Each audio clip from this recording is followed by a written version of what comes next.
associated with renewables energy. So this way, nobody can accuse us of not looking at the challenges that we're facing as well. We are doing it already, yeah, and we're looking to find as well solution to that, yeah.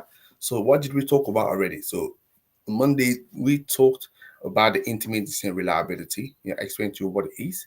On Tuesday, what we did as well, we talked about the high upfront cost. We know that it is a problem, and we know that we need to be able to look at that. And yesterday on Wednesday, we talked about the technological challenges. And what are we going to talk about today on Thursday, right? So I want to talk about the environmental and social impact. There's something that we can't ignore. After all, don't forget that we are running at this industry because we want to clean up the planet, right? So we can't be doing that and also making the problem worse. Clearly not, yeah. That is what this issue is also very important to do. And when we talk about the environmental and social impact here, they usually associate with the production and implementation of a renewable energy system. Because to extract the raw material that are necessary for solar panels and wind turbine and and materials as well, right?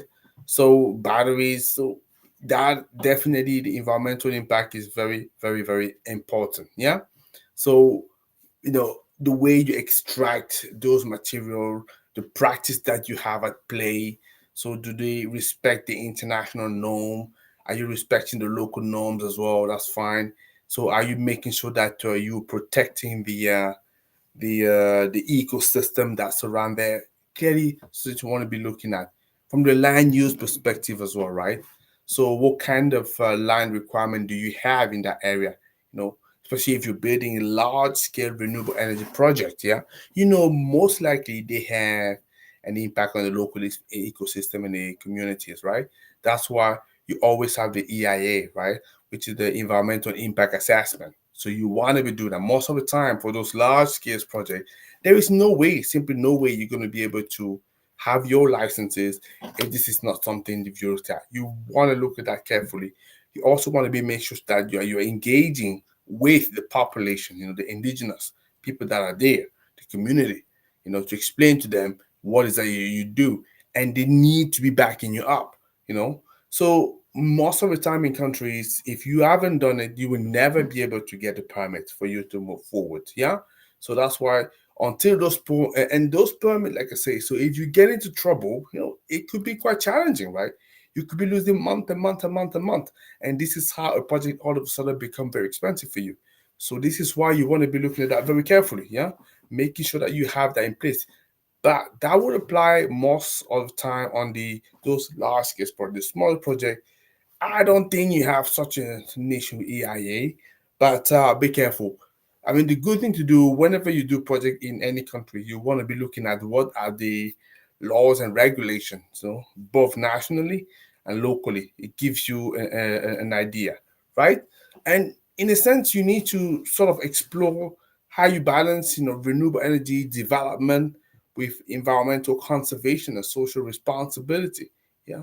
So that's the way it is. You can't really ignore that.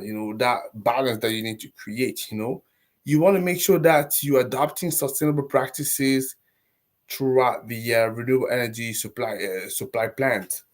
Very, very, very important. So it's something that you need to be paying attention. Yeah, is that okay? Excellent. So what you want to do, like as usual, you just drop me an email. So let me know what you think. So have you done EIA for your project? If you're doing any big project, has it been challenging things, not tiny things?